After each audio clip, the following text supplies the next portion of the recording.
কিছে হ্যাঁ করা যাবো ওইটা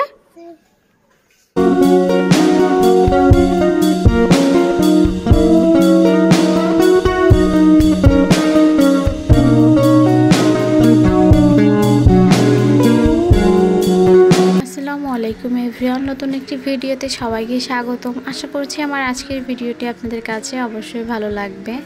আজকে ছিল ঈদের দ্বিতীয় দিন, আর ঈদের দ্বিতীয় দিন আমাদের খুবই নর্মালভাবে কেটেছে। নর্মাল মানে একদমই নর্মাল বলতে পারেন, কারণ এই দিনে তাসনুবার বাবাও বাসায় ছিল না, মানে ওর একটা দাওয়াত ছিল বন্ধুদের সাথে ঘুরতে যাওয়ার, তো সেখানে ও চলে গেছিলো। আমার আম্মু আব্বুর দাওয়াত ছিল একটা বিয়ে বাড়িতে, তারা চলে গেছিলো সেখানে। পুরো টোটালি বাড়িতে ছিলাম শুধুমাত্র তাসনুবা আর আমরা দুজনে খুবই বোর হচ্ছিলাম, একদম ভালো লাগছিল না।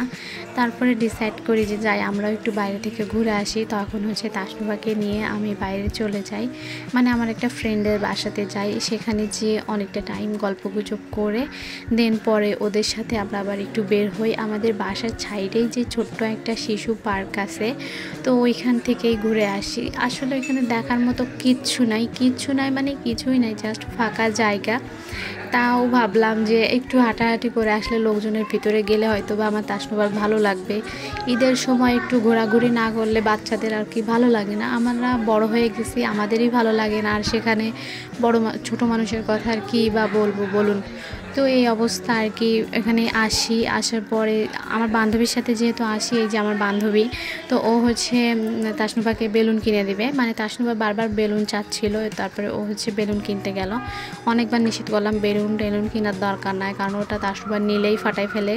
তারপর ও শুনলো না, ওইখানে কিনে দিচ্ছিল। আর এইভাবে খুব সিম্পলভাবে আমাদের আজকের দিনটা কেটে গেল। আপনাদের কেমন কেটেছে সেটা কিন্তু অবশ্যই কমেন্টের মাধ্যমে জানিয়ে যেতে পারেন। আপনাদের কমেন্ট পড়তে আমার সত্যিই খুব ভালো লাগে, বাট আমার তো কোনো কমেন্টই আসে না, আমি পড়বো কোথা থেকে। আমার আজকের ভিডিওটি এ পর্যন্ত। সবাই ভালো থাকবেন, আল্লাহ হাফেজ।